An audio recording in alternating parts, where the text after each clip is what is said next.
Hey everyone, so this is a game that I'll analyze. Not really into opening principles a lot, but just looking forward to a good game analysis. Here I played the black pieces, as you can pretty much guess by the black pieces being on the bottom. So this was the King's Gambit game. What I usually notice in King's Gambit is that if you are the one playing the King's Gambit, and you feel really comfortable with this opening, then you can either have like a really good game, or you can just have a really bad game. Um, in this instance, I just played really dangerously. I did violate a lot of opening principles, such as not moving the king and like castling as fast as possible. But that's the thing with the King's Gambit opening, that if you can somehow harass your opponent a little bit, then that puts them out of their comfort zone. And if you just keep on attacking relentlessly on the king's side, then you have a really good chance as black of winning the game. So I'll just start. So the first move was e4. That's the main, basically 90% of the games today are played like this. E4, common response was e5 by me. Now, by going into f4, this was the king's gambit. So I tried to just develop my piece, not, think a lot about the f4 pawn. So I just played knight to c6, and after that, he just kept on developing. So nothing new over here. Bishop went to c4. I decided to take the pawn on f4 at this moment. And just waiting for the opponent to move, basically. He decided to move the knight to f3, which is really common in the king's gambit. You want to prevent the queen from going up or all the way over here to h4, checking the king. So that's a nice move. And after that, I just kept on developing, threatening the pawn on e4, and so the opponent played d3, natural variation, opens the lineup for the bishop, targets the f4 pawn, threatens this. I'm not going to worry too much about this pawn because, basically the only way of protecting this pawn on f4 is if I put the bishop on d6, which prevents my d pawn from ever moving in the near future at least, prevents the development of the bishop on c8, so that's not a good move. And I'm not going to put the pawn on g5 because that's again, if I decide to castle on the king side, it completely ruins my king safety. So I just forgot about the pawn pretty much, and put the bishop on c5. Couple of reasons basically. This bishop, I wanted to bishop on c1 for white. I wanted to exchange that, get the dark colored bishops off the board. Maybe I have a hope of like having an advantage with an extra pawn on the king side. But basically, I just wanted to prevent white from castling, because this bishop is eyeing down the entire diagonal over here. Nice open diagonal, uncontested at the moment. So I just thought that, and this develops a piece. So natural move, at least that's what I thought. And you have to remember, these are like blitz games, so you don't have like a lot of time to think at the moment. The opponent played a3, just trying to put pressure on the bishop. If the next move will probably be b4, and then I'll have to move the bishop, but I wasn't really thinking about that too much. That's the next move, and it's not trapped, so I can always just move it back to b6. So I just went on from there. And like I said, I wanted to trade the dark colored bishops, so I just played my bishop to e3. After that, it's kind of a surprising move. Um, Actually, not too surprising, but sort of surprising move. The opponent decided to pretty much give up his bishop for one pawn, and It's the he just took the pawn on f7. F7 and f2 are natural weakness points for in like a game of chess, basically. Um, so at this point, I mean, I obviously have the option of putting my king on e7 or f8, but that's just doesn't do anything. I would have just sacrificed my pawn for nothing, and my king is moved, so it can't castle anymore. And if I'm not able to castle, might as well just take the bishop on f7.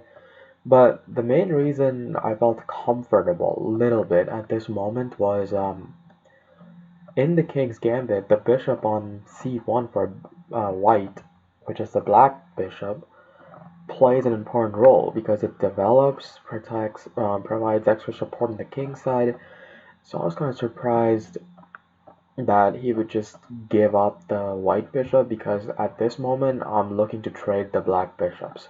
And if they're gone from the board, I'm thinking that the white player would like to save his white colored bishop, but at this point, I mean, I'm not thinking too much. So I just go on and decide to take it on at 7. So at this point I'm up in material, but obviously my king can't castle anymore. And I could run into a few problems if I don't play carefully.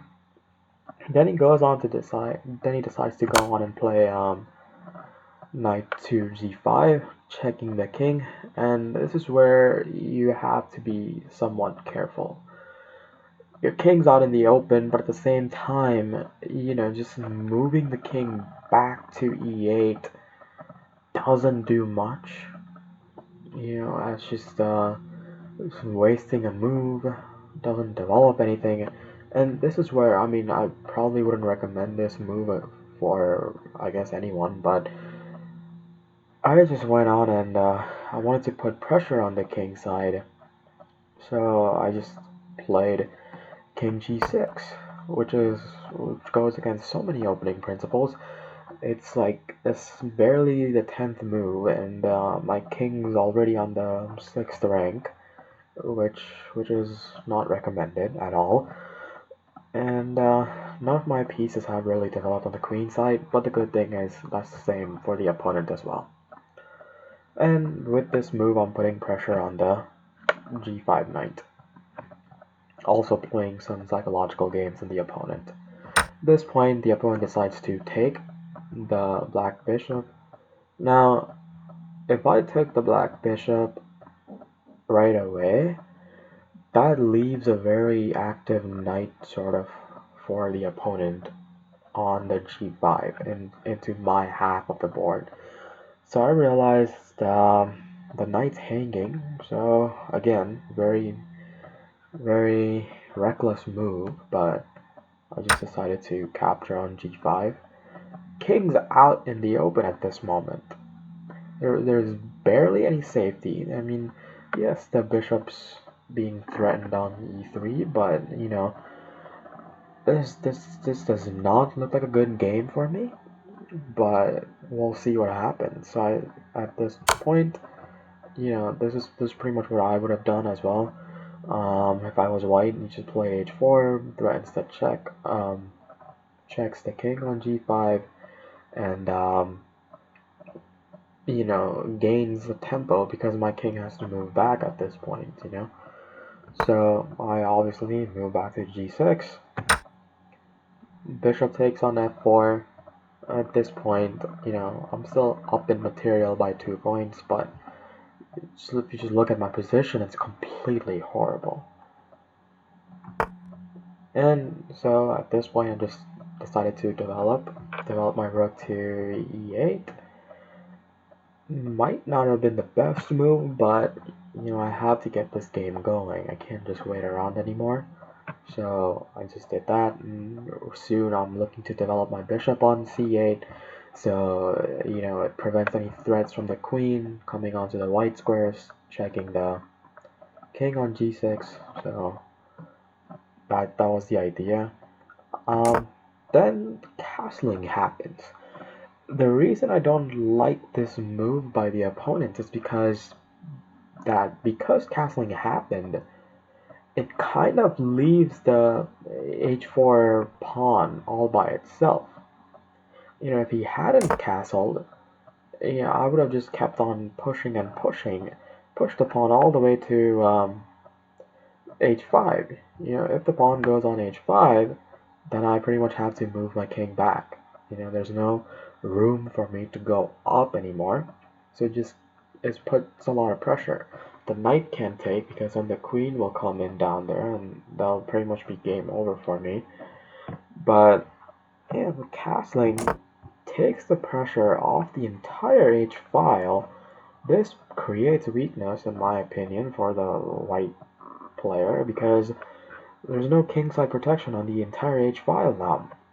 So I saw this as an opening, and so, but I developed on d6, opening this entire beautiful long diagonal for my c8 bishop, white bishop, and then he played, h5. But at this point, it's a little too late because this move doesn't threaten me at all. If the rook was here, and the castling had not happened, then this is a good move because the knight can't take on h5.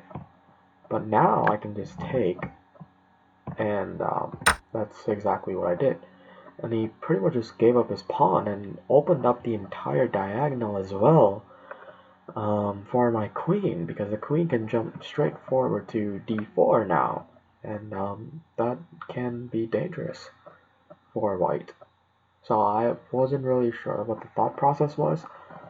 And at this point, I'm up in material. Obviously, king is horribly unsafe, but at this point, I don't see any immediate dangers for black, or for me. He went on to play h2, just preventing the king or queen coming onto h4, which I thought was an okay move, and opens up the diagonal for the rook as well. At this point, I was thinking about protecting the king, so I put my queen on d5. Or g5, sorry. So what this does is a couple of things. Protects the king. Also, my next move would be to get the bishop on c or h3. What this would do is it threatens mate because the pawn is pinned, right? The pawn can't take on h3, loses the king. So, that's what I wanted to do, put more pressure on the king side, and, get this game over with pretty much. And then he went on to develop the knight, which, again, I thought it was an okay move. I mean, you just have to develop the pieces at some point. So that didn't really bother me at this point anyway. Even if the knight comes to d5, it doesn't really do much at the moment for me, or it doesn't threaten me at all. So I just went on ahead and took the initiative. Now, instead of black being on the defensive, the black pieces are attacking. So white has to respond to my moves now, instead of me responding to his moves. So this is what the h3 move thought process was. And obviously, I mean, there's pretty much only one move left. You can't do anything besides just get the king or rook on f2. But what this move did, the c or h3 move, was my rooks are now connected on the 8th rank, which is always a good sign. And opening principles dictate that, like, once the rooks are connected, you're kind of heading into the middle game now, and your development has been completed. And at this point, as you can see, all of my pieces are developed, and as you can see, white is now behind because his queen has not moved. So that's an undeveloped piece. So I'm gaining tempo, I'm gaining initiative, threatening the king. Now he's responding to my moves. So only logical move, I guess. And he did that. And that was f2. Personally, I was afraid. I didn't really have nice continuation if he had played e2 with the queen, but I am not gonna get into variations at this point. It's a blitz game. You don't think a lot. So that's what happened. He played rook f2. At this point, I just wanted to get rid of the rook over here. If the rook wasn't there, I'm threatening mate, right? So to threaten the rook, I put my rook on f8, threatening the rook on f2, and he's not going to take the rook. If he does, I just put my queen on g2 and it's game over for white. So he added reinforcements, put the queen on e2, but I wouldn't have done that. If I was I mean, there's not too many options, but I probably would have just played queen to f1. I guess that's a little better move. The reason why, because I'm gonna take, and basically the only thing left for white to do is to take back. And what this does is it lets my rook come on f8, develops a piece, threatens the queen, all at the same time threatening mate if white even makes one mistake. Okay. So he plays back queen e2, which is a good move. I mean, that's pretty much all you can do at this point. But what this allows me to do is to move my knight to d4. And when this happens, threatens the queen. Queen has to stay on the second rank, right? Because as soon as it moves, I can just checkmate on g2.